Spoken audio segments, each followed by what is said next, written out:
The NBA has been filled with a lot of confusing teams, truthfully. There's a lot of teams that I believe are very hard to judge. Are they legit teams that can actually make a deep playoff run, or are they just pretenders? Are they teams that we don't really expect them to do anything? And I feel like the most confusing team, the hardest team to really judge out there, is the Phoenix Suns. And I mean, if you're someone who just looks at record, you would think, what am I talking about? Because if we look at the Phoenix Suns record, they're currently the 4th seed in the Western Conference and are tied for the 2nd most wins in that conference. But it goes deeper than that because their play just hasn't been good at all. Now, they started the season off really high. They were as high as the 1st seed in Western Conference, I want to say. But over the last 10 games, it has been very, very, very poor from that team. And in general, the entire month of December has been not so good for the Phoenix Suns. Over the last 10 games, this team is just 3-7, and they just got blown out. Man, it's just not looking good. So what can you attribute that to? It's been injuries, of course, but I feel like their poor play goes deeper than that. I feel like it's really internal, and I think they need to make a change. And that's not even the only question that I pose, because when you look at the Suns roster, do you see a team that can actually make a deep playoff run?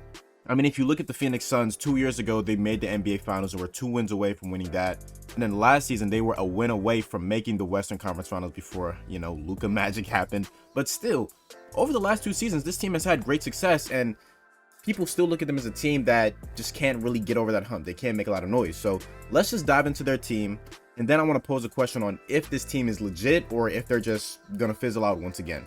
So the Phoenix Suns, of course, 2 to 3 years ago, they made that big move to get Chris Paul, who kind of changed the culture for this team. He was the point guard they needed, the leader they needed, everything that the team needed, and we saw immediate success following that acquisition.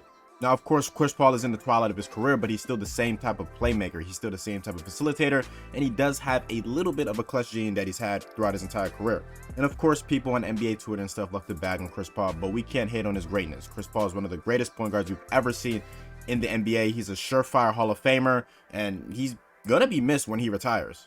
But as of this season, he's been battling a lot of injuries. Chris Paul has just played in 19 of a possible 33 games. He's having his lowest scoring season in his NBA career. He's shooting the worst he's ever shot from the field. It's just not looking good. I mean, he's still passing at a high level, but the scoring department just ain't there. And I feel like this is what Chris Paul is now. He's just gonna be what he is because he is 37 years old.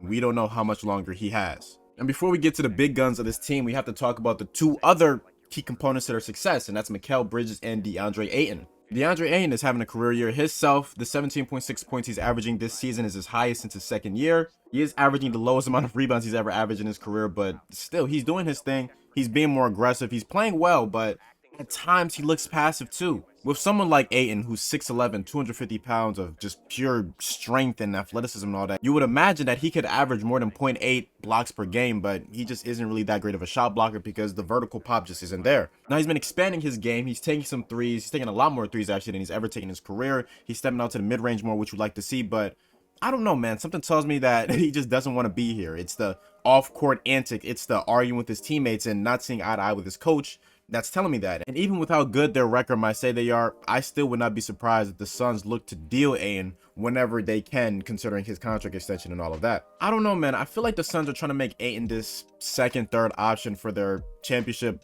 level team that they think they are, but I just don't think that's really the player that he is. And then we got to talk about Mikal Bridges, who has had what can legit be defined as an extremely hot and extremely cold NBA season. Just breaking this season down into halves, I mean, the start of the year for Mikal Bridges was insane. He was looked at or talked about at least as having an all-star level season. Through his first 16 games this year, he was averaging nearly 16 points a game, shooting 54% from the field and 44% from 3. But during the back half of the season, it just has not looked good. Over the team's last 17 games, he's still averaging nearly 16 points a game, but he's shooting 40.8% from the field and 36.9% from 3. So that leads me to believe that the hot start was just a fluke. It's not who Mikal Bridges is as a player.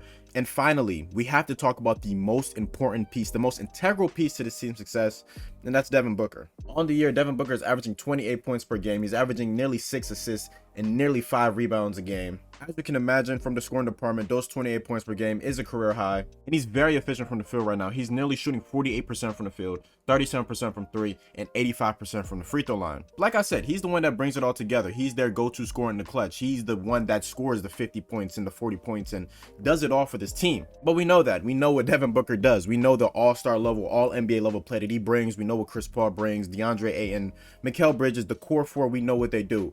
So what's the biggest issue with this team?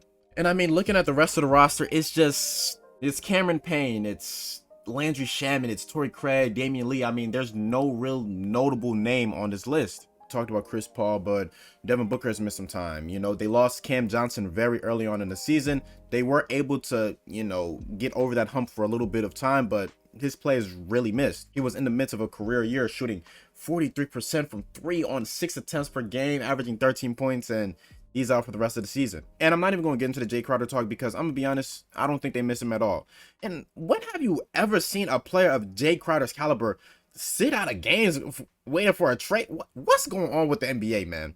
But to be honest, if I had to say what's wrong with this team, I truly think the locker room is separated. I truly think it's the off the court antics that are messing this team up. I don't think Monty Williams has this team in check because we see what's going on between him and DeAndre Ayton. We see the bickering that DeAndre Ayton and Mikal Bridges had in that one game, multiple games it seems like. And I don't know if Chris Paul is really the leader that the team needs anymore. And all in all, that fire, that passion, that culture that really made this team what it was in 2021 is just not there anymore. The losses piled up and it was just too much heat for them to take on. Get it? Too much heat because they're the Suns. All right, I'm sorry. But, you know, it's just not the same anymore. That's truly what it is. And I feel like this team needs a big move, a big blow up, because if we're being honest, Chris Paul is going to retire soon. And the way this roster is currently constructed, they aren't really making any noise in the Western Conference. They had their run, but you played the Lakers with no AD. You played the Nuggets with no Jamal Murray. You played the Clippers with no Kawhi Leonard. I mean, except for the Warriors, but we've never really seen the team have that big of injury luck. If I was the Suns, maybe look to blow it up, kind of trade away DeAndre Ayton, see what you can get for Jay Crowder because he needs to go, and just beef up that bench. I mean, I'm just repeating the same things that I said when I made that Suns video in May because the same problems are happening. This team needs another guy. They need another consistent shot creator, and they need another culture setter because they just don't really have that right now. So do I believe the Suns can overcome all of this? Do I believe the Suns can really make some noise in the playoffs? No, I don't. And we're honestly just going to leave it at that.